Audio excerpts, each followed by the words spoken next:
contre, je vous entends très mal, je ne sais pas pourquoi. Allô, là, ça va mieux? Je vous entends très mal.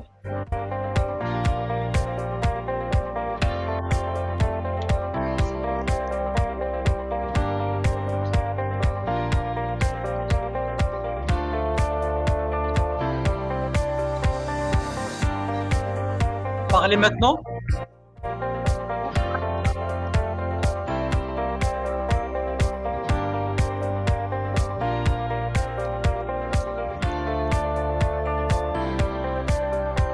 Allô? Parlez. Oui, bonsoir. C'est bon.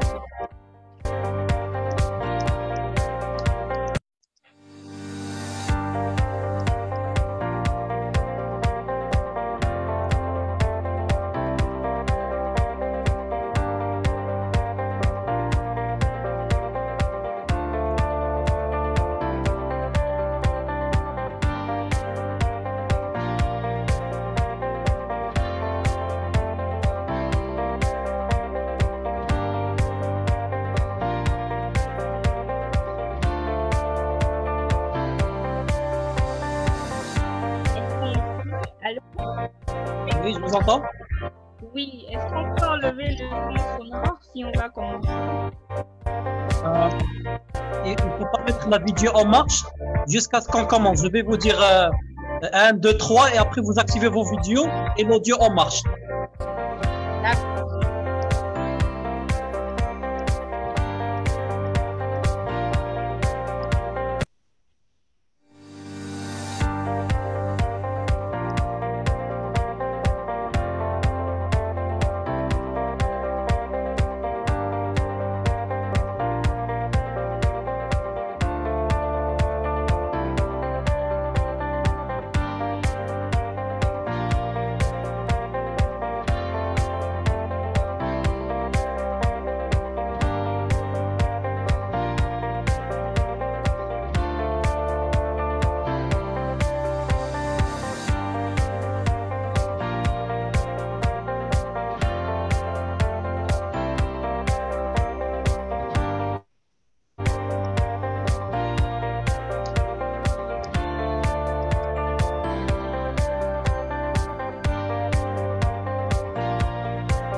Donc, Madame Fadimado, je crois qu'on va commencer parce que je crois qu'il a de sérieux problèmes de connexion. D'accord. Donc, je vais vous dire 1, 2, 3 et après vous mettez votre vidéo. D'accord.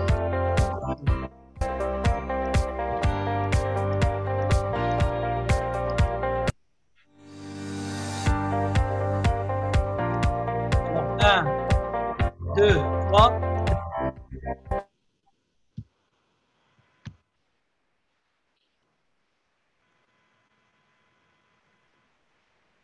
Madame Fadimadou, bonsoir. Bonsoir, docteur Rami. Vous arrivez à m'entendre? Oui, je vous écoute parfaitement. Je suis très content de vous recevoir aujourd'hui avec nous dans une. Ça fait un moment que j'avais pas animé en fait un webinaire. Il y avait, Ah oui? si vous avez un peu bien suivi, nous avons développé deux programmes avec notre vice-présidente, Madame Khadija, et notre secrétaire général, Monsieur Diop Montaga. Le premier, c'était Africa Shine, qui parlait un peu de jeunes qui ont un peu roulé leur boss en Afrique, qui sont un peu à l'étranger. Nous avons reçu aussi une personne qui représente l'UNHCR en Turquie. Et dans le cadre de la diplomatie, on avait reçu l'ambassadeur du Maroc en Côte d'Ivoire avec M. Moutaga. Et je crois que depuis juillet, je n'avais pas animé un webinaire et ça me fait bizarre aujourd'hui. Donc, merci encore une fois d'avoir répondu présent. On attend toujours M. Omaro qui n'arrive pas en fait à se connecter. Je ne sais pas, peut-être qu'il a un problème de connexion, mais en tout cas, s'il nous entend, donc on est toujours là. Donc, une fois qu'il nous a rejoints, on peut continuer. Donc, merci beaucoup, Madame Fadimadou, d'avoir répondu présente à notre webinaire qui est maintenant un face-à-face, en fait. Voilà. Donc, vous êtes la présidente du conseil, présidente nationale du conseil de jeunesse donc, du Cameroun, un pays avec lequel le Maroc a scellé beaucoup de rapports, beaucoup de partenariats et Sa Majesté le roi Mohamed VI ne cesse dans sa tournée en Afrique de rendre visite à ce pays et de porter l'aide aussi, tant bien morale que matérielle, à l'instar aussi du Cameroun qui importe beaucoup d'aide aux Marocains donc, issus de la diaspora et aussi au pays. Donc, encore une fois, marhaba, comme on dit ici au Maroc, bienvenue. Donc, à vous la parole pour une petite note introductive. Allez-y, Madame Fadima. Merci, docteur Amine, et merci au Réseau africain du développement durable, dont vous êtes le président, d'avoir bien voulu nous inviter afin qu'on puisse échanger ce soir sur cette thématique qui est plutôt très intéressante, la promotion du capital humain en Afrique, les réalités et les perspectives. Et je crois qu'il est important pour nos structures telles que les CNJ de pouvoir aborder ce type de thématique en lien avec votre réseau. Comme vous l'avez dit, il y a une très bonne coopération internationale entre nos pays. Je crois que le Maroc, c'est un pays que j'affectionne beaucoup.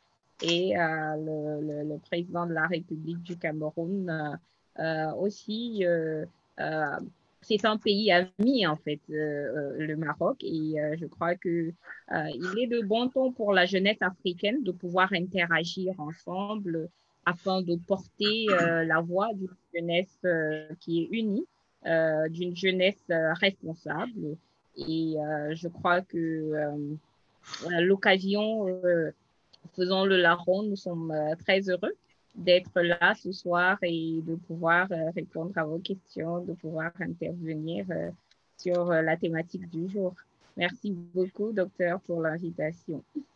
Merci beaucoup. D'ailleurs, vous n'êtes pas sans savoir si vous avez vu un peu l'historique et vous avez vu un peu que nous avons déjà reçu Monsieur Juste Gavé, qui est donc le président du Conseil de la jeunesse du Congo-Brazzaville.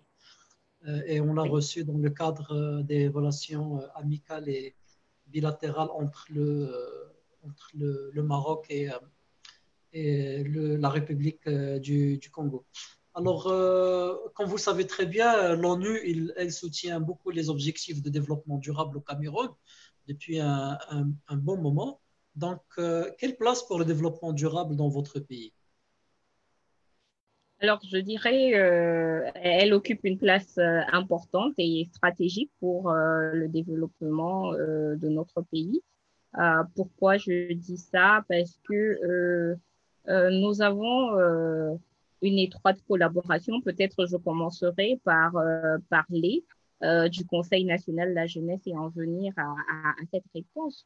Le Conseil national de la jeunesse qui est la plateforme fêtière des associations et mouvements de jeunesse du Cameroun et une plateforme qui a été créée après que le Cameroun ait ratifié la Charte africaine de la jeunesse.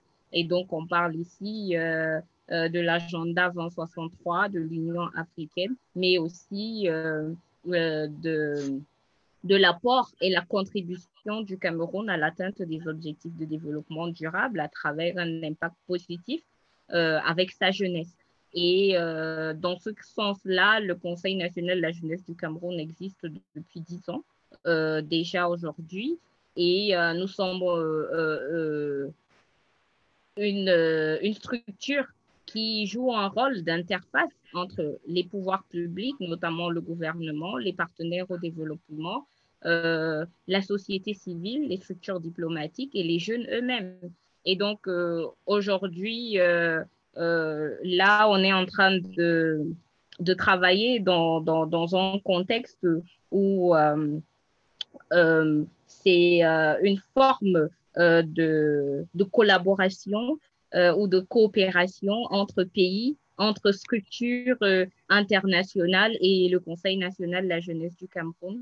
Et je peux dire dans ce sens-là que on a un ensemble de réseaux thématiques sur lesquels on travaille qui sont en lien avec l'agenda 2030 des Nations Unies et donc qui contribuent en réalité à l'atteinte des objectifs de développement durable. Et je crois que à travers l'implémentation d'un ensemble d'initiatives telles que le projet One Million by 2021 de l'Union africaine, où on parle des 4 E, notamment l'éducation, l'entrepreneuriat, l'emploi et l'engagement, on peut constater en réalité que la jeunesse camerounaise s'implique et contribue à l'atteinte de ces 4 E, qui font partie en réalité des différents objectifs de développement durable. Par exemple, on va dire, on a l'ODD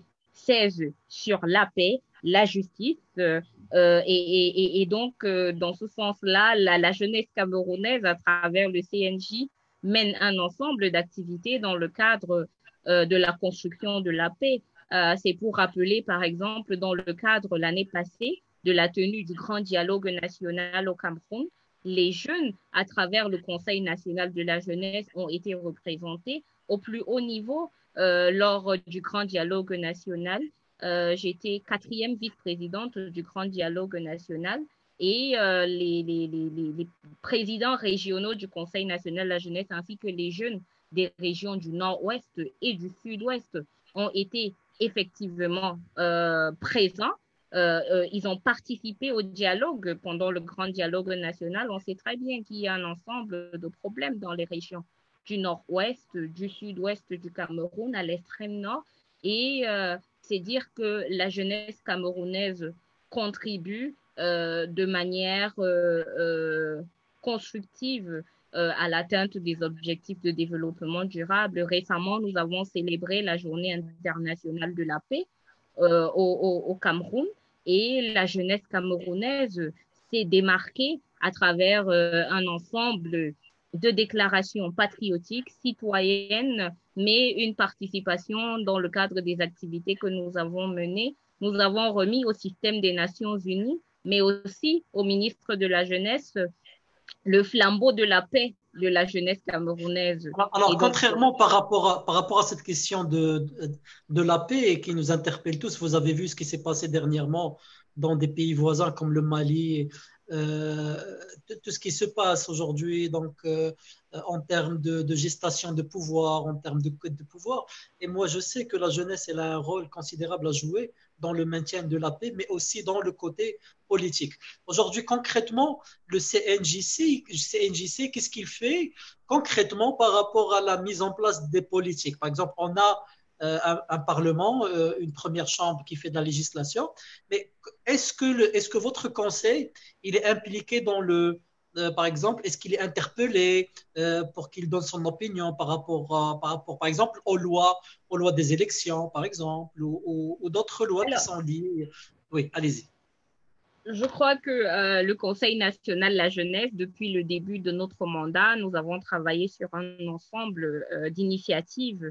Déjà en 2018, nous avons mené un symposium national des jeunes leaders des partis politiques et aussi des associations et mouvements de jeunesse, qui a mené à un ensemble de plaidoyers, à une déclaration, un engagement de la jeunesse camerounaise où nous avons fait une caravane nationale de sensibilisation dans les 10 régions du Cameroun et sur les plateformes des réseaux sociaux, mais aussi à travers les télévisions, les radios communautaires. À la suite de cela, et donc c'est pour dire que pendant les élections présidentielles de 2018, nous avons effectivement participé en amont et en aval à tout le processus électoral. Et nous sommes même allés plus loin. On a fait une tournée dans les QG de chaque parti politique qui était en liste pour les élections présidentielles au Cameroun. Et cela a vu l'adhésion de chaque leader de parti politique, que ce soit le parti au pouvoir ou les partis de l'opposition. Et à côté de ça, le Conseil national de la jeunesse a participé après la conférence des ministres, la conférence mondiale des ministres de la jeunesse qui s'est tenue à Lisbonne en 2019. Nous avons fait un plaidoyer devant le système, le SG du système des Nations Unies et toutes les structures qui étaient présentes, ainsi que tous les ministres de la jeunesse des pays qui étaient présents. Nous avons fait un plaidoyer au nom de la jeunesse camerounaise pour davantage mettre une assise ou donner une place à la jeunesse dans les instances de prise de décision, mais aussi la participation des jeunes au processus électoral. À la suite de cette conférence des jeunes à Lisbonne, on a été invité par l'Union africaine et IDEA qui nous ont formés sur une stratégie pour mitiguer les violences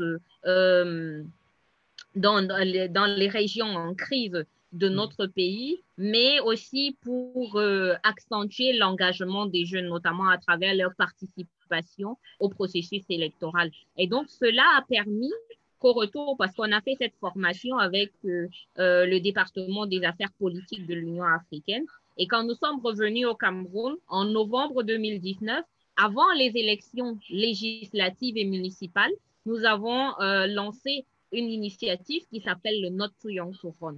Et donc, lors du lancement du Not Too Young to Run, on a invité au siège du Conseil national de la jeunesse du Cameroun les leaders de tous les partis d'opposition, mais aussi du parti au pouvoir.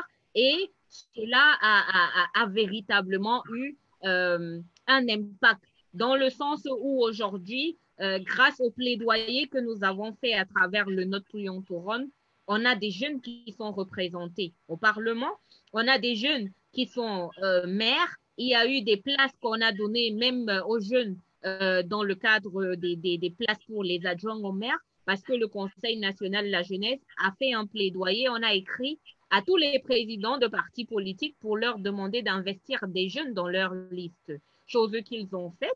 Et donc aujourd'hui, on a une avancée dans ce sens-là.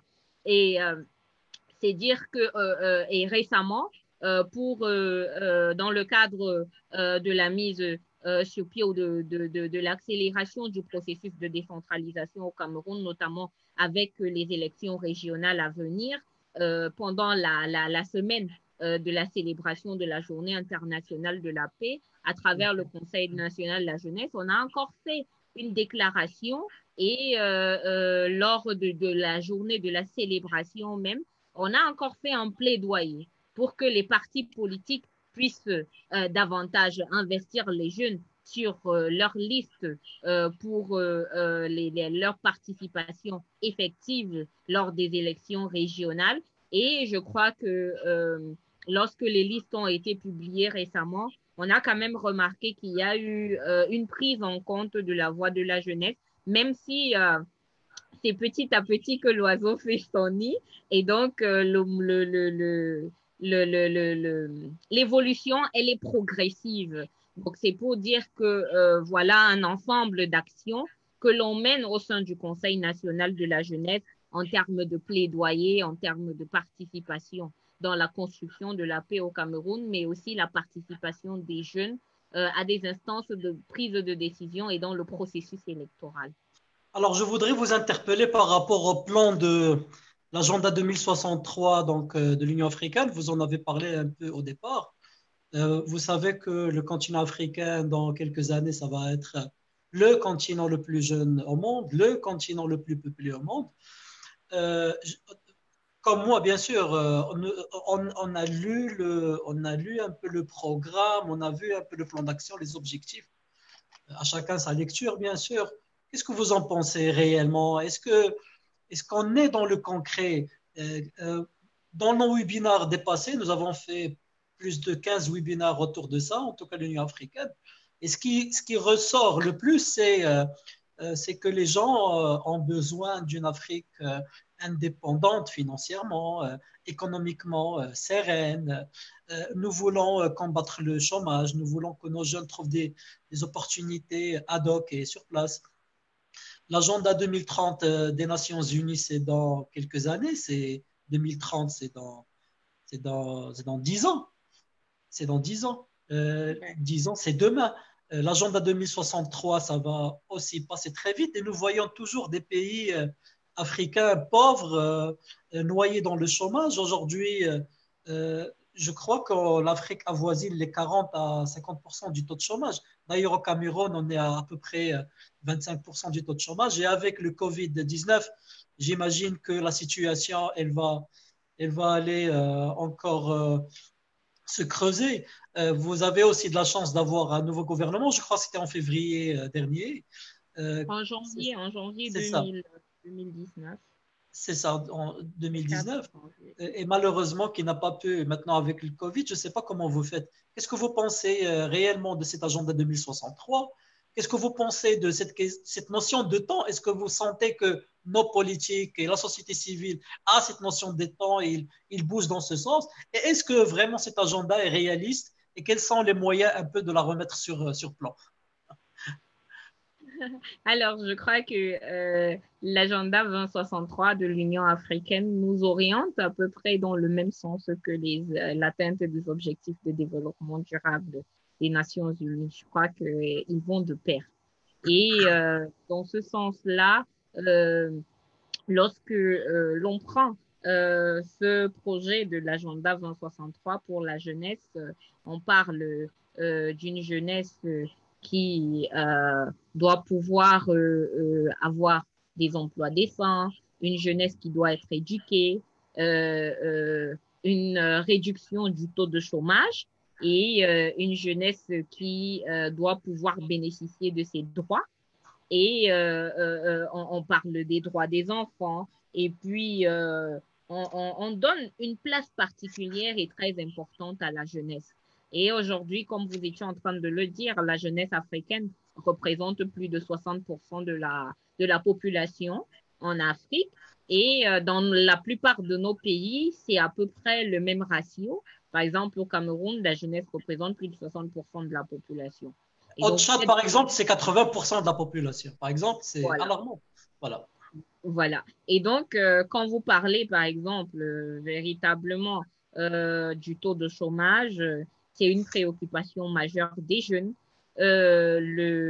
Lorsqu'on parle du taux d'alphabétisation ou de l'éducation des jeunes, surtout par exemple dans les régions septentrionales du Cameroun, dans les régions en crise, notamment à l'extrême nord, dans le nord-ouest, le sud-ouest. Il y a un ensemble de choses qui sont à améliorer, on va dire, mais je crois que cette charte, à travers l'agenda 2063 de l'Union africaine, on a la charte africaine de la jeunesse qui permet aux pays membres de l'Union africaine qui ont ratifié à cette charte-là de pouvoir au moins se mettre un ensemble de politiques nationales de la jeunesse qui permettent au ministère en charge de la jeunesse dans nos différents pays de pouvoir toucher à certaines questions. Si je prends dans le cadre du Cameroun, on a plusieurs ministères en réalité qui travaillent de manière transversale sur les questions de jeunesse. On a le ministère de la jeunesse et de l'éducation civique à travers ces structures sous tutelle dont le CNJ Cameroun en fait partie parce qu'on a l'Agence nationale du service civique et de participation des jeunes. Là, on parle de citoyenneté des jeunes, de leur patriotisme et de leur participation à la contribution des idéaux de notre pays. Maintenant, on a le Conseil national de la jeunesse. À travers nos structures, nous sommes représentés dans les 360 communes du Cameroun, les 58 départements et les 10 régions. Parce que nous sommes un Conseil national de la jeunesse hybride, c'est-à-dire qui a été créé par la volonté du chef de l'État qui a bien voulu, à travers la ratification de la Charte africaine de la jeunesse par le Cameroun, de mettre sur pied un CNJ en répondant aux doléances des jeunes, mais aussi un CNJ qui a en son sein des jeunes qui sont des jeunes leaders d'associations et mouvements de jeunesse, parce qu'on est au CNJ Cameroun à travers un processus électoral. Donc, on n'est pas nommé. Et donc, ça permet aux jeunes du CNJ de pouvoir véritablement accompagner les différents acteurs, parties prenantes, c'est-à-dire le gouvernement, les partenaires au développement, la société civile et les jeunes. Et dans ce cadre-là, je parlerai aujourd'hui de l'exemple du Youth Connect Cameroun, lorsqu'on veut parler de la contribution à l'atteinte de l'agenda 2063.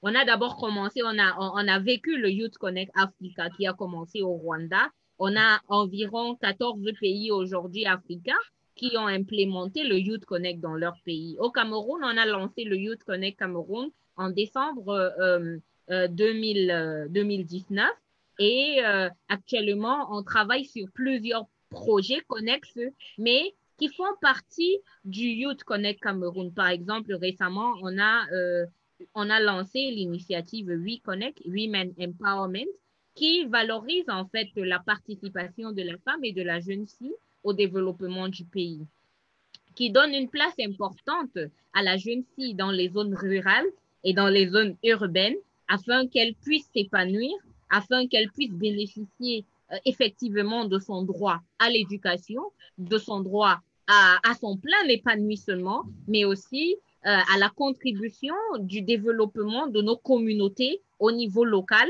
Et cela pourra donc permettre aux jeunes de bénéficier des opportunités, que ce soit en termes entrepreneurial, et donc ça permettra à ces jeunes filles d'avoir des emplois décents.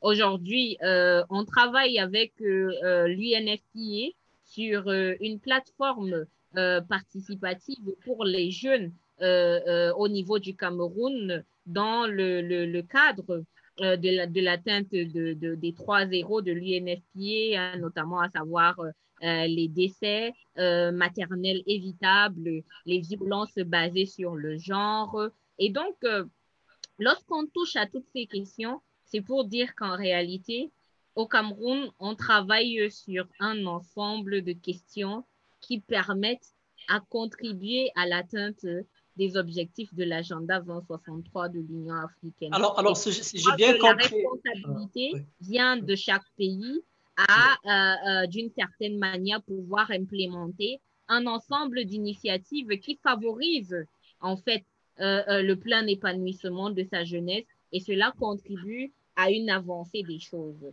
Par exemple, dans le cadre de la COVID-19, vous avez parlé d'un ensemble de questions qui, à cause de la COVID-19 cette année, on a à un moment donné observé un ralentissement dans le cadre des activités au niveau éducatif. Les enfants sont restés à la maison pendant près de 7 mois, ceux qui n'étaient pas dans les classes d'examen. À un moment donné, il n'y avait que les élèves qui étaient dans les classes d'examen. Le côté éducatif a été touché, le côté socio-économique a été touché parce qu'il y a des personnes qui se sont vues perdre leurs emplois ou bien qui étaient en chômage technique, mais après, ils ont pu reprendre cela. Et je crois qu'il y a un ensemble de stratégies et de solutions aujourd'hui, notamment à travers le plan triennal spécial jeune, qui est une initiative du chef de l'État camerounais, qui a donné une enveloppe de 102 milliards à la jeunesse camerounaise. Et donc, ce plan triennal, pendant cette année 2020, qui est une année qui est caractérisée par cette pandémie du coronavirus, a vu un ensemble de financements qui sont en cours d'octroi pour les jeunes, afin de pouvoir les aider en réalité à renforcer leur business et davantage à créer des emplois, mais à permettre d'avoir une certaine durabilité dans la stratégie même d'autonomisation des jeunes. Alors, Madame Fadimatou, j'ai vu que vous êtes beaucoup sur une stratégie de push. Le Conseil de la jeunesse, il est initiateur, il fait beaucoup de choses pour un peu accompagner la situation de la jeunesse, de la jeune fille et de la femme au Cameroun. Vous êtes beaucoup sur le push. Qu'est-ce qu'il en est de la politique locale? Est-ce qu'il y a est-ce qu'il y a un arsenal politique qui vous facilite les choses ou est-ce que à chaque fois qu'avec vos partenaires internationaux, vous essayez de mettre en place une initiative, ça traîne un peu, la bureaucratie? Qu'est-ce qu'il en est aujourd'hui de la réalité politique? Comment ça se passe? Les lois, par exemple, les institutions. Vous avez aussi parlé de 3 ou 4 ministères qui s'occupent un peu de la question de la jeunesse. Et c'est très souvent difficile parce qu'il va falloir aussi rassembler tout ça pour voir ce que fait chacun et donner un bilan. Est-ce que est-ce que cette question donc de pluralité d'acteurs, j'allais dire, est-ce qu'elle ne pose pas un problème par rapport au développement et la promotion du capital humain ou de la jeunesse précisément au niveau du Cameroun? Alors, dans le cadre de la pluralité des acteurs, il y a une stratégie qui a été mise sur pied qui permet à ces acteurs-là de pouvoir se retrouver sur une plateforme pour les jeunes, notamment l'Observatoire national de la jeunesse du Cameroun. Et dans le cadre de l'Observatoire, comme tout à l'heure, je vous parlais du projet, du plan triennal spécial jeunes, nous avons d'autres initiatives en faveur des jeunes, par exemple le PEA Jeunes, qui est une initiative qui est mise sur pied par le ministère de l'Agriculture et le ministère de l'Élevage. Et cela permet en réalité aux jeunes de bénéficier aussi des financements. Et donc aujourd'hui, l'Observatoire national de la jeunesse du Cameroun s'est un peu positionné comme la structure qui permet d'être le guichet unique qui permet aux jeunes de bénéficier des opportunités ou des financements pour pouvoir les aider à atteindre certains objectifs en termes d'entrepreneuriat ou de réduction du taux de chômage.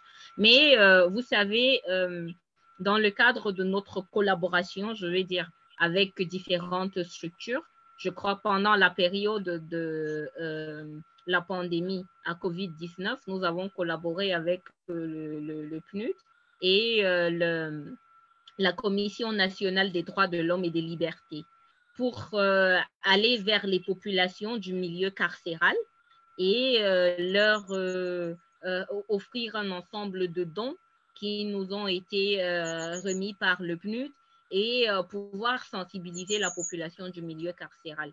Et nous sommes allés dans environ 6 prisons du Cameroun. Et ce n'était pas la première fois que le Conseil national de la jeunesse allait vers la jeunesse du milieu carcéral. Nous sommes allés en 2019 aussi vers la jeunesse du milieu carcéral. On leur a apporté des dons. On a fait une campagne de sensibilisation sur les comportements qu'ils doivent adopter et on garde le contact avec eux afin de pouvoir aider certains qui sont Le poste carcéral. Oui, dans le milieu carcéral à pouvoir se réinsérer socialement. Alors, cette question m'intéresse beaucoup. Alors, qu'est-ce que vous faites réellement pour ces jeunes issus du poste carcéral?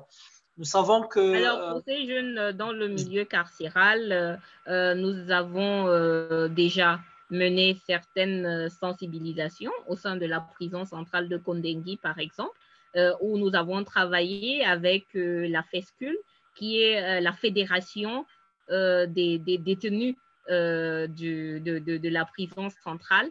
Et donc, au sein de cette fédération, on a constaté qu'ils sont organisés. Ils sont organisés en quartier, ils sont organisés en équipe. Et on s'est rendu compte que dans la prison, il y a l'entrepreneuriat. C'est-à-dire qu'il y a des femmes qui produisent un ensemble de matériaux qui sont revendus sur le marché. Et donc, nous, on a pris le taureau par les cornes en travaillant, puisque au sein du Conseil national de la jeunesse, on a des associations qui travaillent par réseau thématique et on a des associations membres qui travaillent aussi avec les populations du milieu carcéral. Donc, à travers la collaboration avec ces associations, jusqu'à présent, on continue de faire un suivi, mais de travailler avec les populations du milieu carcéral. Par exemple, on a une association membre du CNJC Local Youth Corner qui valorise le potentiel des prisonniers, qui permet même à certains de réduire leur année dans le milieu carcéral parce qu'ils adoptent des comportements civiques et des comportements qui permettent de réduire leur peine en prison. Et à la sortie de la prison, ils mènent des activités qui sont porteuses, qui sont des activités qui permettent de ramener des revenus, mais qui permettent à ces ex-prisonniers de recruter aussi. Donc aujourd'hui, on contribue aussi à accompagner les jeunes du milieu carcéral à pouvoir se réinsérer socialement, à pouvoir avoir une seconde chance et à pouvoir aussi avoir quelque chose dans la tête. Par exemple, côté informatique, on a ce qu'on appelle au sein du Conseil national de la jeunesse la bourse panafricaine de l'économie numérique et des technologies innovantes qui a formé les populations du milieu carcéral de la prison de Tchang, par exemple, où ces jeunes se sont vus renforcés en capacité technique et avoir des attestations qui leur permettent de faire quelques petits métiers au moins aux sorties de la prison. Donc voilà, au sein du CNJ, on travaille sur des réseaux thématiques qui nous permettent de toucher à des populations vulnérables parce que nous sommes dans le cadre du Leaving No One Behind. Dans le cadre du Youth Connect, par exemple, nous avons le fameux slogan du 2030 Agenda, c'est ça. Left No One Behind, c'est ça. Oui. Exact. Donc, on est dans le mais revenons à cette question de politique. Je voudrais revenir à cette question de politique et d'arsenal juridique. Vous avez dit au départ que vous contribuez aussi dans la mise en qualité et la mise en œuvre des politiques publiques aussi avec vos partenaires, je dirais, élus et aussi politiques. Vous avez aussi des membres du CNJ qui sont aussi membres des collectivités territoriales, etc. Réellement, quelle est la situation aujourd'hui? Est-ce qu'il y a une prise de conscience? Est-ce qu'il y a un arsenal fort juridique qui cadre bien cette question du capital humain et de la jeunesse bien précisément?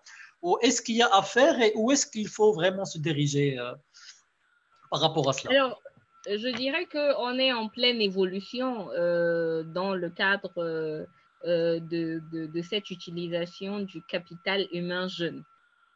Parce que le capital humain jeune aujourd'hui, on va le dire, il a de l'énergie, il a le dynamisme, il a la compétence qu'il faut aussi. Et donc, il a besoin qu'on lui fasse confiance.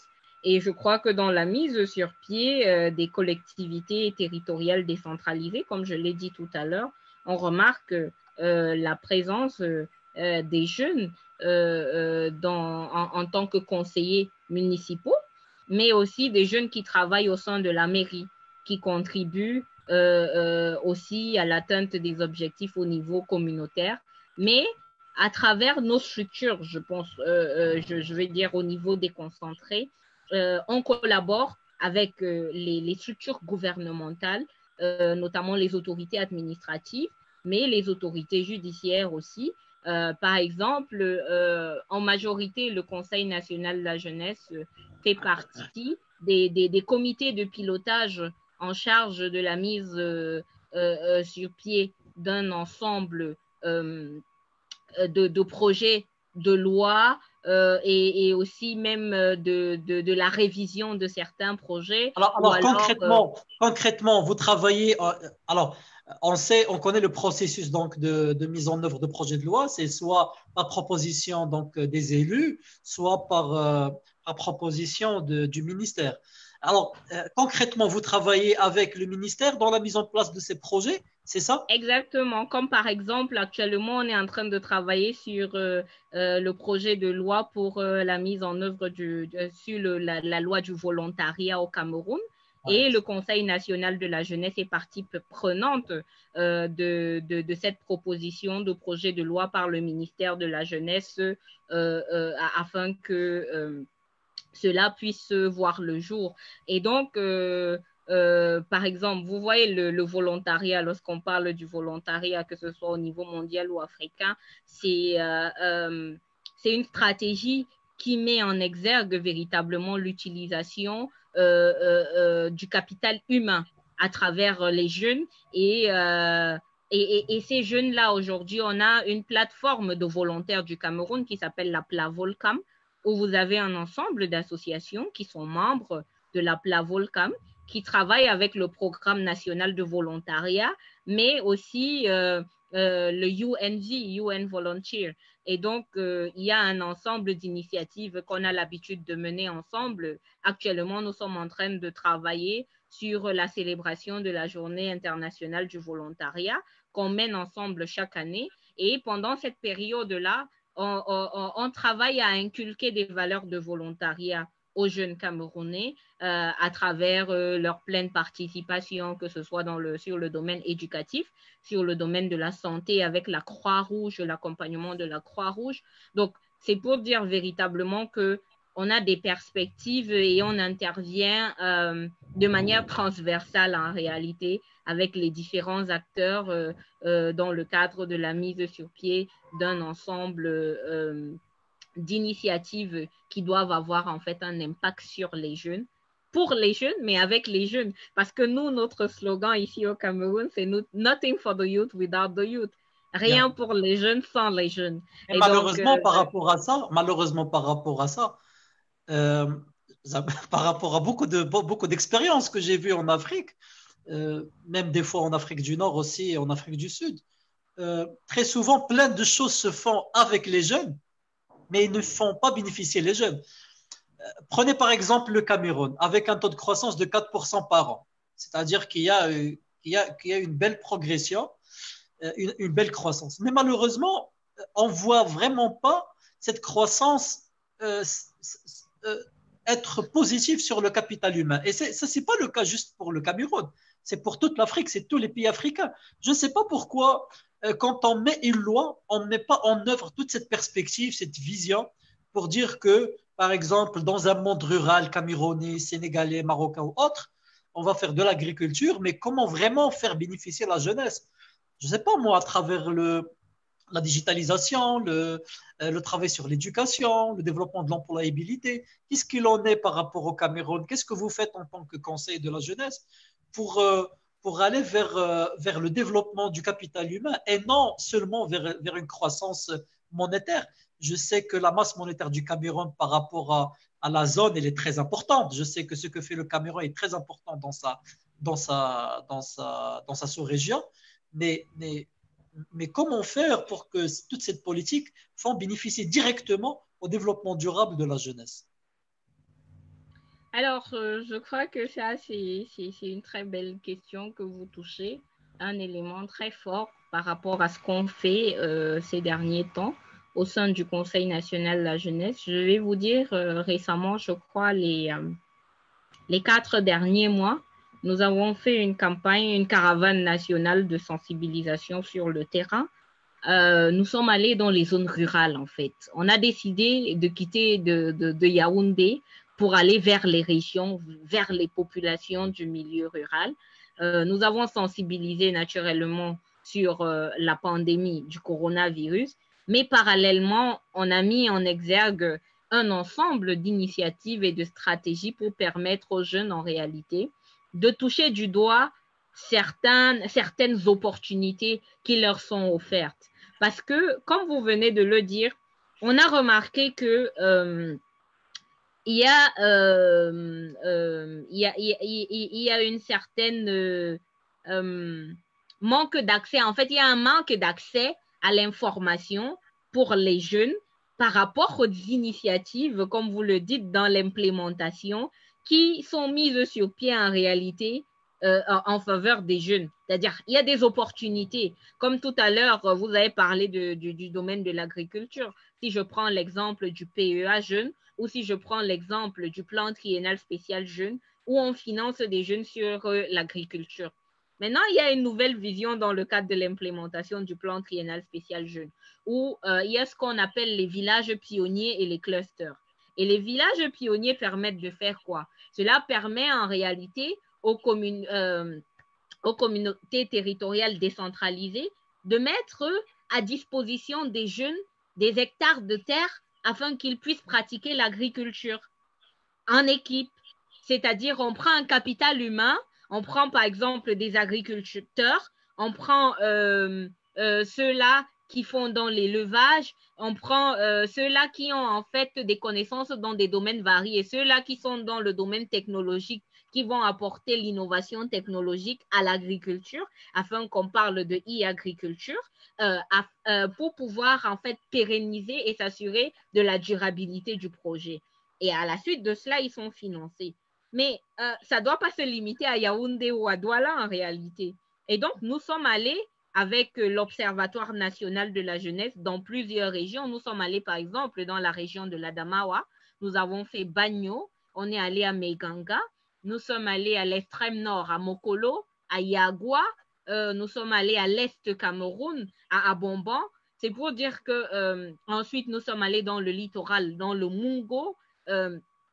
Et actuellement, on va encore retourner dans les zones rurales parce qu'actuellement, on est encore en train de travailler les semaines à venir. On va faire des descentes encore sur le terrain où on va avec des experts de plusieurs structures, comme je suis en train de vous dire. On a les experts dans le cadre du plan triennal spécial jeunes qui vont édifier les jeunes et leur montrer les stratégies pour qu'eux, ils puissent bénéficier au niveau rural des opportunités dans le cadre du Youth Connect Cameroun, par exemple, mais aussi dans le cadre du plan triennal spécial jeunes ou du PEA jeunes. Ça, en réalité, on va vers la population. C'est notre nouvelle stratégie, d'aller vers les jeunes, de leur donner la bonne information et de travailler avec les radios communautaires. Actuellement, le projet sur lequel on travaille avec UNFPA, c'est le partenariat entre les jeunes et les radios communautaires, mais aussi avec les médias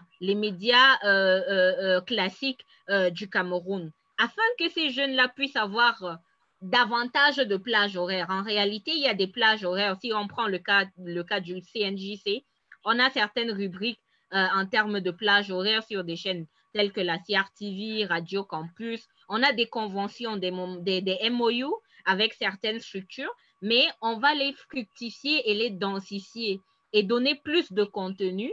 Et on est en train de travailler sur une stratégie avec les langues locales pour permettre aux jeunes qui ne sont pas scolarisés de pouvoir bénéficier des opportunités qu'on leur offre, mais en langue locale, parce que certaines, en réalité, ont des difficultés d'accès à l'information dues à la sous-scolarisation, par exemple, ou bien à l'analphabétisation. Et donc, on doit pouvoir se mettre dans leur peau. Et c'est pourquoi il y a des formations en amont qui sont aussi prévues avec nos structures déconcentrées. C'est-à-dire, lorsqu'on va sur le terrain, pour s'assurer de la durabilité de l'implémentation de ce qu'on fait, on forme en réalité nos structures déconcentrées et ça leur permet à eux d'être des facilitateurs au niveau communautaire et de pouvoir travailler avec les autres acteurs de la chaîne qui sont au niveau local. Et actuellement, l'une des choses que j'apprécie beaucoup, c'est l'accompagnement dans nos communautés territoriales décentralisées par les maires.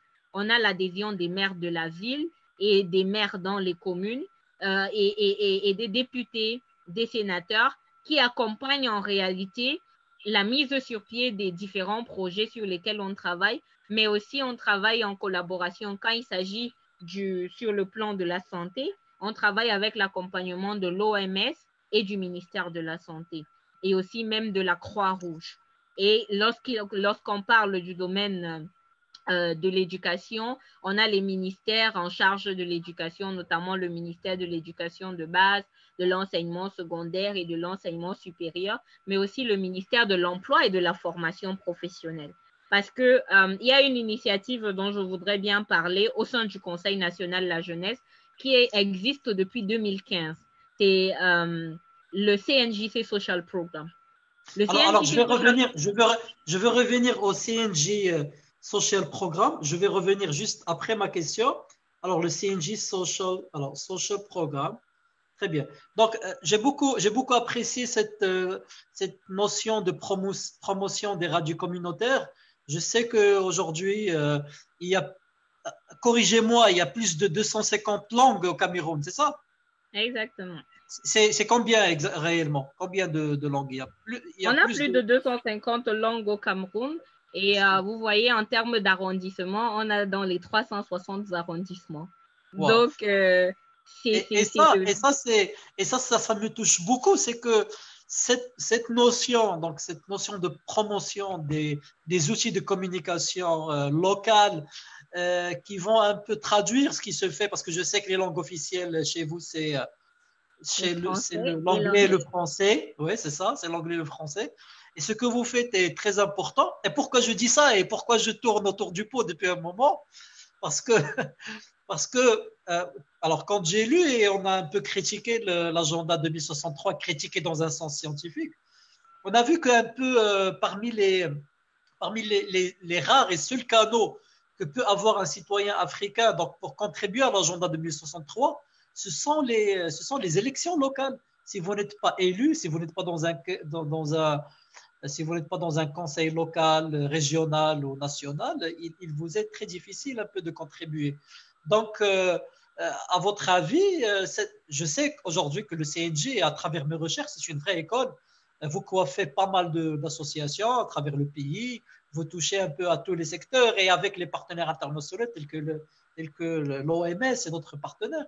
Mais aujourd'hui, concrètement, ces jeunes qui sont un peu membres des associations et du CNJ Cameroun, ils devraient en plus contribuer dans leur localité, côté conseil politique, conseil communal, pardon. Alors, quel est leur rôle un peu aujourd'hui? Est-ce qu'il y a un rôle proactif dans la mise en œuvre de cet agenda 2063? Est-ce que vous y êtes déjà? Donc, dans la mise en place des objectifs, dans un tableau de bord pour un peu voir si le pays il se développe dans ce sens. Alors, je crois que dans le cadre de l'atteinte des objectifs de l'agenda 2063, comme on l'a dit, si on va essayer de le résumer, il se résume en 4 E en fait. Emploi, entrepreneuriat, éducation, engagement. Engagement civique, patriotique, citoyen des jeunes. Et dans ce cadre-là, la plupart des mandats des élus locaux vont dans ce sens. C'est-à-dire que lorsque, au niveau du développement communautaire, il y a un problème au niveau éducatif, parce que, comme vous l'avez souligné tout à l'heure, le Cameroun, on a une pluralité de cultures, mais c'est cette diversité-là qui fait la beauté du Cameroun. C'est ce vivre ensemble harmonieux entre les Camerounais de tous bords, c'est-à-dire du nord au sud, de l'est à l'ouest, et l'appartenance à des cultures diverses, mais cela permet en réalité de pouvoir faire un développement qui s'adapte à nos thématiques et à nos réalités. Et donc, les élus locaux, durant leur campagne, parce que là, ils sont en début de mandat, en fait, c'est-à-dire les maires, les députés, ils sont en début de mandat, c'est en février 2020 qu'ils ont été. Oui, absolument. Ils ont encore 5 ans pour faire leurs preuves.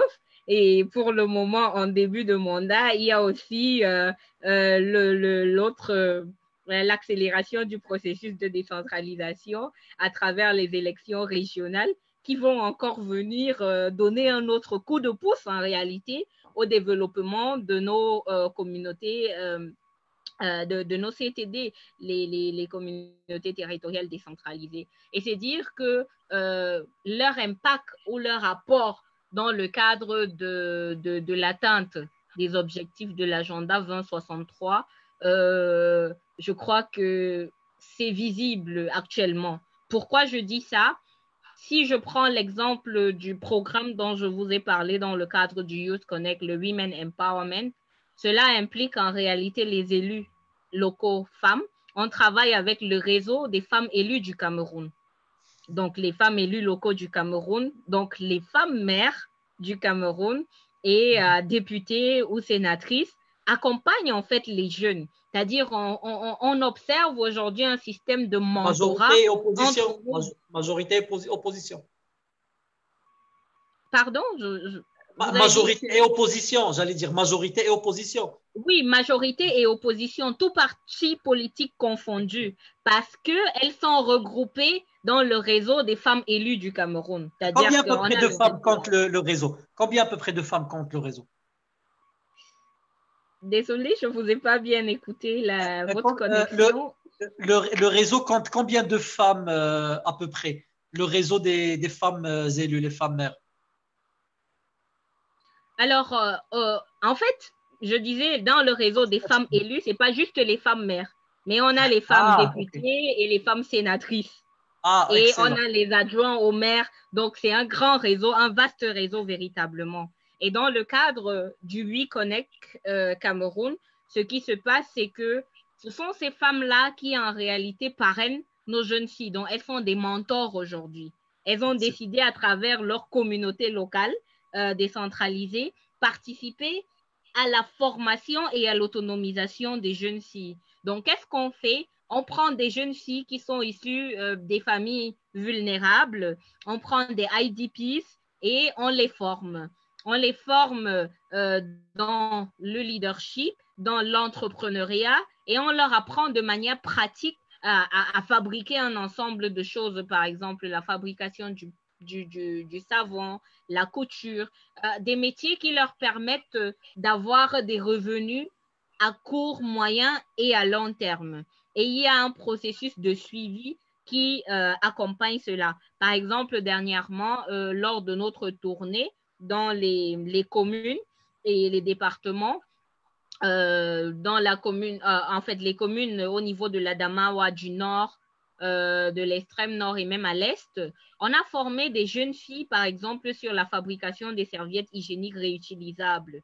Et la plupart des gens qui ont accompagné ces projets, ce sont les élus locaux. Les maires de ces différentes localités ont donné des locaux à l'association Human qui a accompagné le Conseil national de la jeunesse dans la formation de ces jeunes filles dans le cadre de la fabrication des serviettes hygiéniques réutilisables.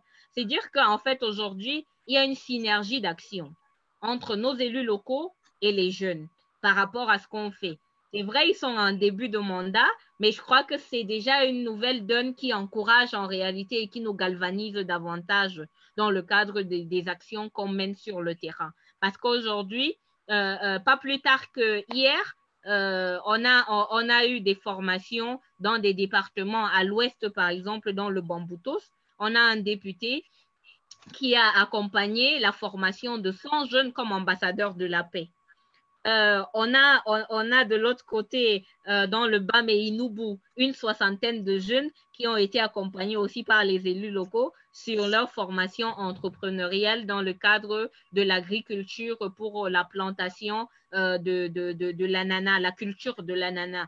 C'est-à-dire, on a beaucoup d'initiatives comme ça qui, nos structures déconcentrées du Conseil national de la jeunesse, nous font remonter au niveau national et ça nous montre quand même qu'il y a une nouvelle dynamique et une synergie d'action qui permettent véritablement aux jeunes sur le plan éducatif, sur le plan entrepreneurial et qui touchent à cette sensibilité par rapport aux problèmes de lutte contre le chômage et de l'emploi, de pouvoir quand même contribuer à l'atteinte des objectifs de l'agenda 2063 à travers les 4 E. Vous parliez tout à l'heure d'un programme, le Social Program. Le programme du... Le Social Program Est-ce que vous pouvez m'en dire un peu plus? Alors, dans le cadre du CNJC Social Program, c'est une initiative du Conseil national de la jeunesse qui existe depuis 2015. Où on travaille en fait avec des structures agréées par le ministère de l'Emploi et de la formation professionnelle pour permettre aux jeunes d'obtenir des diplômes de qualification professionnelle et des certificats de qualification professionnelle afin de pouvoir s'insérer. Et le point positif que je peux dire par rapport au CNJC Social Program, c'est que depuis l'année passée, on a procédé à sa nationalisation. De 2015 à 2019, c'était juste au niveau national, ça se faisait à Yaoundé, où on avait formé plus de 2000 jeunes. Et ces jeunes-là, 80% de ces jeunes ont obtenu un emploi et ont pu recruter aussi d'autres jeunes. Maintenant, depuis l'année passée, on a étendu ça dans 5 régions, notamment la région du centre, du littoral, de l'Est du pays, de l'Adamawa et de l'Ouest.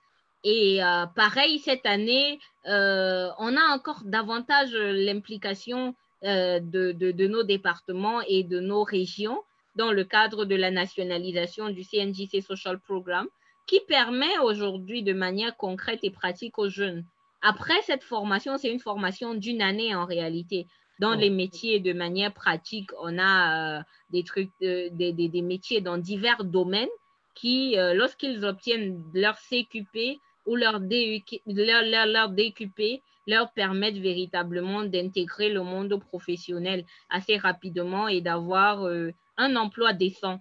Et ça, je crois que de manière pratique, c'est une stratégie que le Conseil national de la jeunesse a trouvé intéressante de mettre sur pied afin que nous aussi au sein du CNJ, on puisse avoir de manière concrète toucher du doigt les réalités dans le cadre de l'emploi et de la formation professionnelle des jeunes, mais d'accompagner de manière pratique davantage de jeunes. Et donc, c'est ainsi qu'on développe un ensemble de programmes avec l'accompagnement de certains acteurs institutionnels, de certains partenaires, et cela nous permet en réalité de pouvoir toucher à des réseaux thématiques qui contribuent à l'atteinte des objectifs de développement durable et de l'agenda 2063. Donc j'ai eu beaucoup de plaisir à t'entendre, Fadimadou, et une expérience une corporation, le CNJ aujourd'hui est une corporation qui a une expérience à revendre. On ne vous a pas invité que pour vous inviter, mais on sait que le CNJ il a une expérience, je crois, de plus de 10 ans dans ce domaine et il a accompagné pas mal de politiques publiques destinées à la jeunesse. Maintenant, une dernière question. Et je rejoins parce qu'il y a notre ami qui a posé une question un peu, c'est M. Aboubakar Amatokour qui nous pose une question. Comment former des leaders jeunes qui pourront fédérer d'autres. Je ne sais pas si vous arrivez à voir la question sur Zoom, mais c'est comment former des leaders jeunes qui pourront fédérer d'autres jeunes autour d'eux pour mener des projets locaux sans forcément entrer en politique. Bonsoir. Ah, d'accord, oui. Mais moi, j'allais dire que c'est ça l'objectif, en fait. C'est-à-dire en revenant à notre ami Amatokour. Madame Fadimadou, vous êtes là?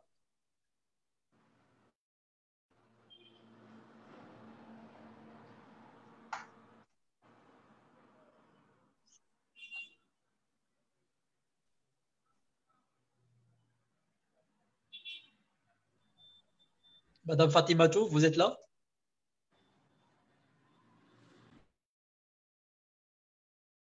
Voilà, je vous vois maintenant.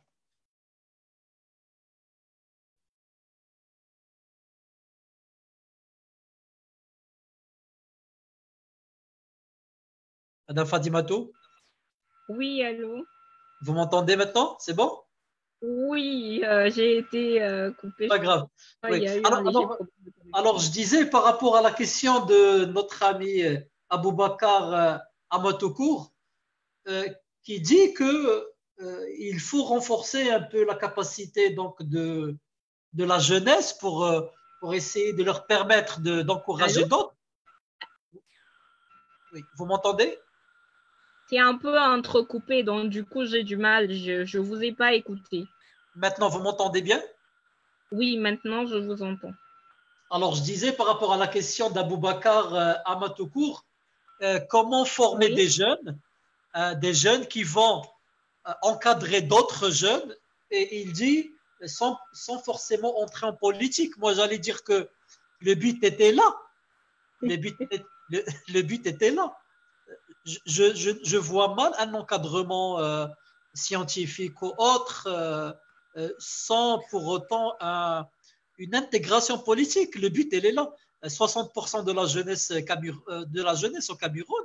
Si aujourd'hui on forme des jeunes juste pour le côté économique et pour la bouffe, etc., donc ça sert vraiment à quoi? Qu'est-ce que vous en pensez, Fadimatou? Est-ce qu'il y a parce que ce que j'ai compris de M. Aboubakar, c'est qu'il y a peut-être cette question qui revient que les politiques, peut-être, ils accompagnent les jeunes juste pour voter, etc. Je crois que c'est sous-entendu un peu dans sa question. Alors, je crois qu'elle est très intéressante, sa question, parce que ça montre à peu près le fait que certains jeunes ont l'impression que ils n'ont pas de responsabilité pour ce qui est de leur voix. Pourtant, aujourd'hui, dans presque tout ce qu'on fait, on parle de la voix de la jeunesse qui compte. Comme vous l'avez dit tantôt, les jeunes représentent plus de 60% de la population. Alors, pourquoi cette jeunesse-là, elle doit être formée pour ne pas faire entendre sa voix? Pourtant, tout l'objectif, en réalité, c'est qu'on fasse entendre notre voix et qu'on soit à la table de prise de décision. Ça demande donc à ce qu'on participe aux politiques de notre pays. Ça demande à ce qu'on puisse contribuer à la construction de notre pays. Et c'est la raison pour laquelle moi je dis nothing for the youth without the youth. Alors, si on veut former des jeunes, il faudrait qu'on leur fasse comprendre. J'espère, peut-être on va essayer de ne pas voir l'appartenance dans le cadre de ce qu'il veut dire peut-être à un parti politique, mais un jeune a le droit au vote, par exemple. On sensibilise les jeunes pour qu'ils aillent voter parce que c'est un droit et un devoir citoyen. Absolument. Un devoir citoyen. Et donc, si vous voulez contribuer à la construction du Cameroun, pourquoi est-ce que vous n'irez pas censurer ou sanctionner des choses que vous critiquez? La jeunesse doit aujourd'hui pouvoir être une jeunesse qui ne s'exprime pas seulement sur les réseaux sociaux, mais une jeunesse qui se démarque par l'action. Et donc, l'action commence où? Nous, aujourd'hui, au sein du CNJ, les différentes stratégies qu'on met sur pied, c'est les campagnes de sensibilisation, de formation. On forme qui? On forme des jeunes. Mais on forme ces jeunes-là pourquoi? On les forme pour qu'à leur tour aussi, ils puissent entretenir et former d'autres jeunes de leur communauté. Parce que autant on voudrait que la gouvernance publique soit décentralisée, que dans les stratégies de leadership aussi, ça doit être décentralisé. Nous, au niveau national, on ne peut pas tout faire au niveau local. Alors, notre stratégie, c'est de former des jeunes au niveau local afin qu'eux aussi puissent accompagner d'autres jeunes dans leur communauté, les encadrer et les accompagner, les pousser pour aller de l'avant, mais en traitant plusieurs thématiques. C'est la raison pour laquelle elle est fondamentale, l'engagement des jeunes. L'engagement des jeunes, c'est très important. Quand je cite depuis tout à l'heure les 4 E, je dis il y a entrepreneuriat, il y a emploi, mais il y a engagement. Et l'engagement, bien sûr. Voilà. Alors, il y a aussi Bouba qui nous envoie une question. C'est pas Bouba, le chanteur Bouba.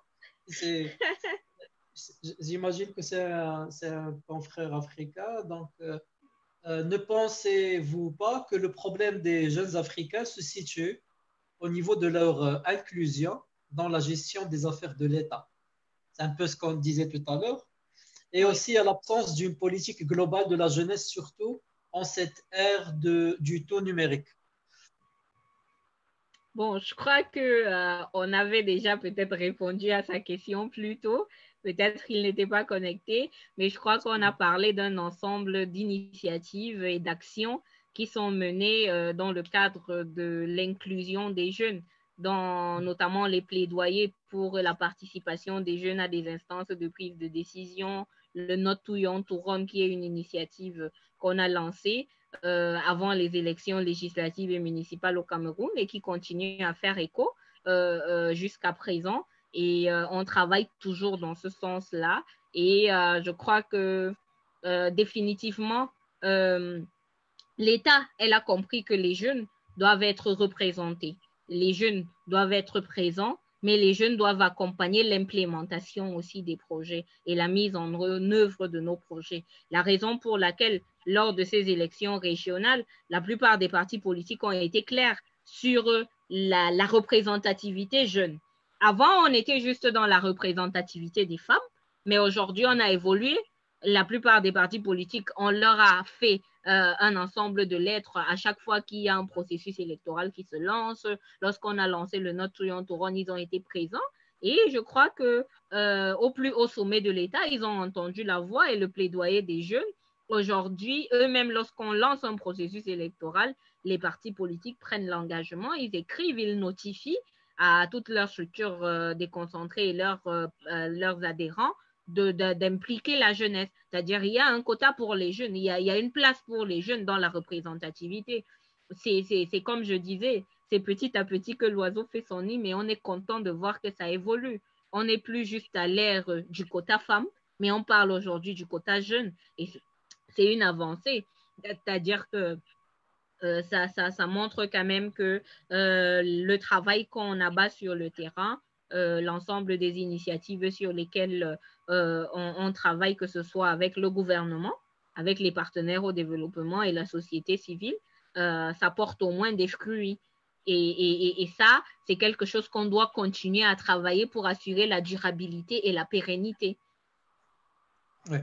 En tout cas, ce que je retiens de ce webinaire très riche, c'est d'abord, nous avons une jeune femme qui est à la tête d'un conseil de jeunesse et à vous entendre et par rapport aussi à mes recherches, je sais ce que c'est que mettre à la tête d'un conseil aussi noble une jeune femme comme vous qui a pu mettre en place beaucoup de programmes. Premièrement, ce que j'ai beaucoup apprécié, c'est tout ce que vous faites pour les communautés, les radios communautaires pour la promotion. J'ai vu après que c'était 309 langues, c'est énorme ce que vous faites pour la promotion des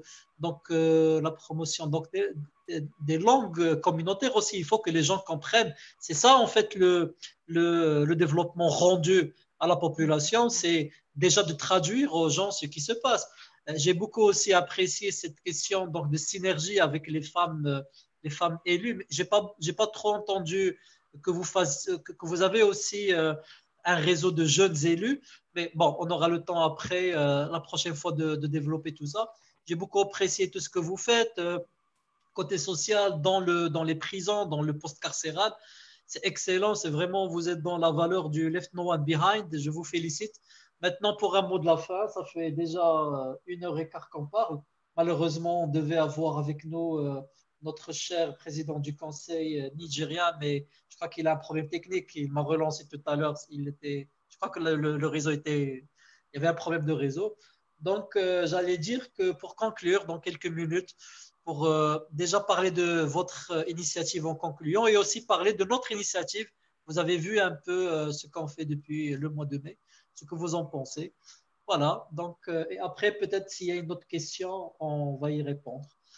Allez-y, Madame Fatimatou, à vous le mot de la fin. Merci beaucoup. Comme vous le dites, on a parlé du réseau des femmes, mais il y a aussi un réseau des jeunes. Déjà, on a le Parlement jeunesse dont je n'ai pas eu l'occasion de parler tout à l'heure, qui a quand même porté ses fruits. Ils ont chaque année un mandat. Il n'y a que cette année, à cause de la pandémie du coronavirus, que le Parlement jeunesse n'a pas eu lieu.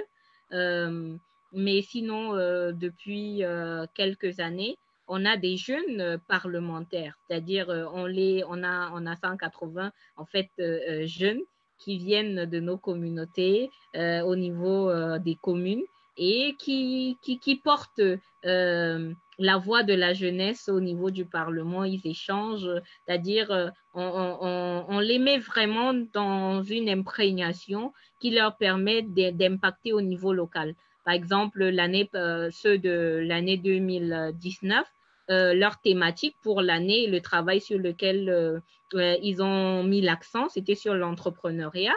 Et beaucoup parmi eux, en fait, sont des jeunes entrepreneurs camerounais qui créent de l'emploi. Et ça a permis, moi j'ai vu beaucoup de députés jeunes qui, sur le terrain, travaillent énormément avec les élus locaux, avec le Conseil national de la jeunesse, mais aussi ils aident les associations à impacter davantage parce qu'à leur petit niveau, en tant que jeunes entrepreneurs, ils mènent des actions sociales qui sont visibles en réalité. Et ils ont créé une association qui les accompagne aussi. Et nous, au sein du Conseil national de la jeunesse, leur association est membre du Conseil national de la jeunesse. Nous les accompagnons et on travaille en étroite collaboration avec les jeunes, les députés jeunes du Cameroun.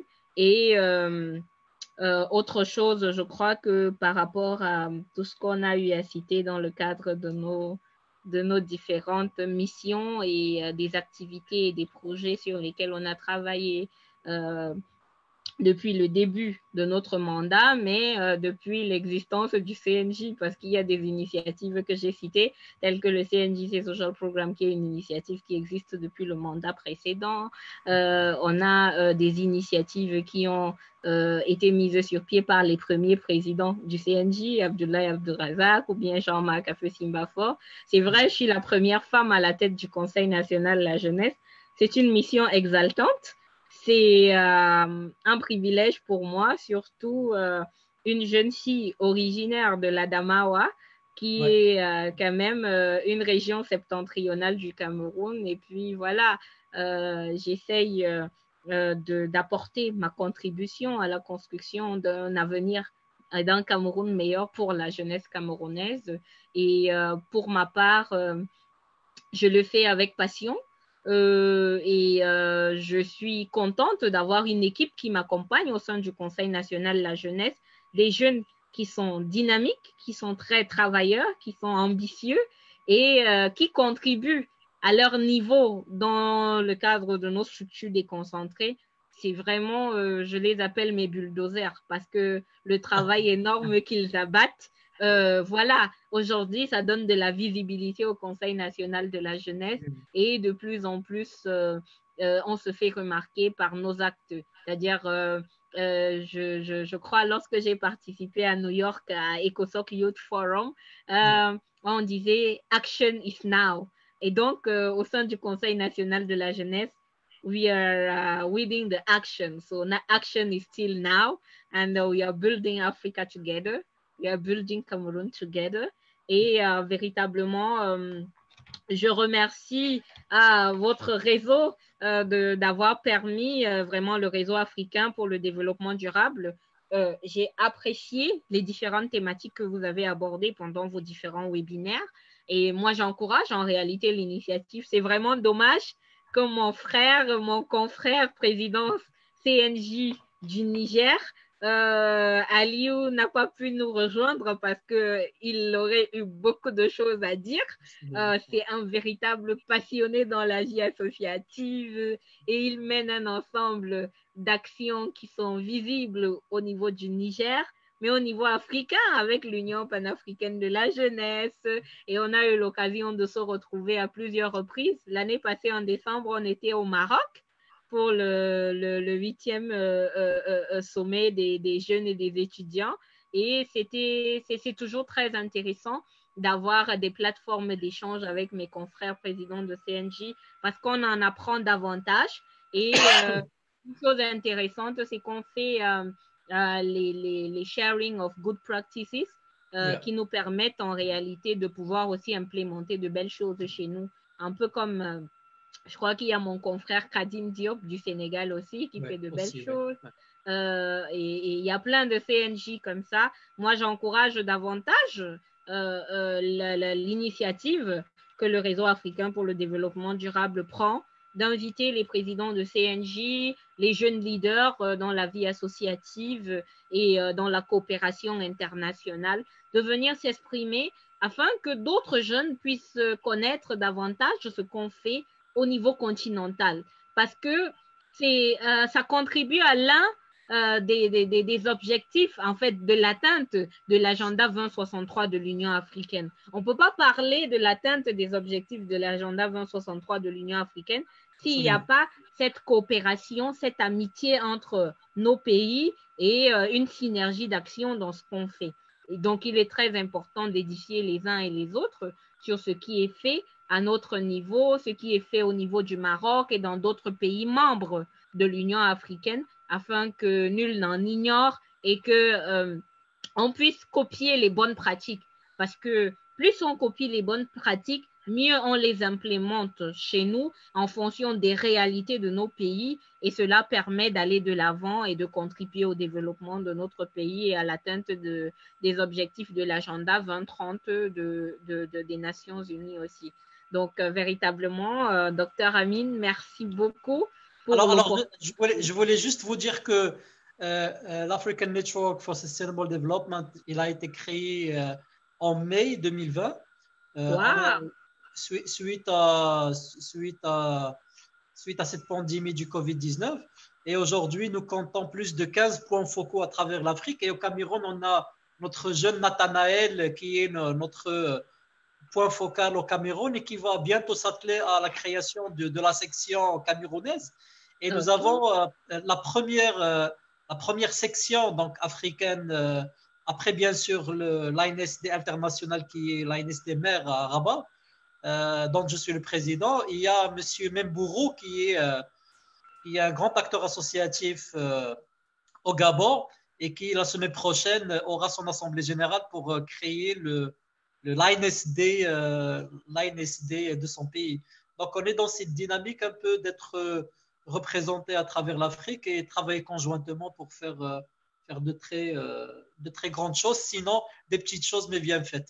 Merci beaucoup Fadimatou pour votre temps et j'espère vous revoir aussi dans d'autres circonstances. Marhaba bik fil Maghreb, bienvenue au Maroc si jamais vous passez la prochaine fois. Et voilà, donc à très bientôt. Merci beaucoup pour votre participation. Merci beaucoup et merci pour l'invitation. Félicitations au réseau pour ce que vous faites. Pour un nouveau réseau, ben voilà, vous mettez les petits plats dans les grands et vous faites de belles choses.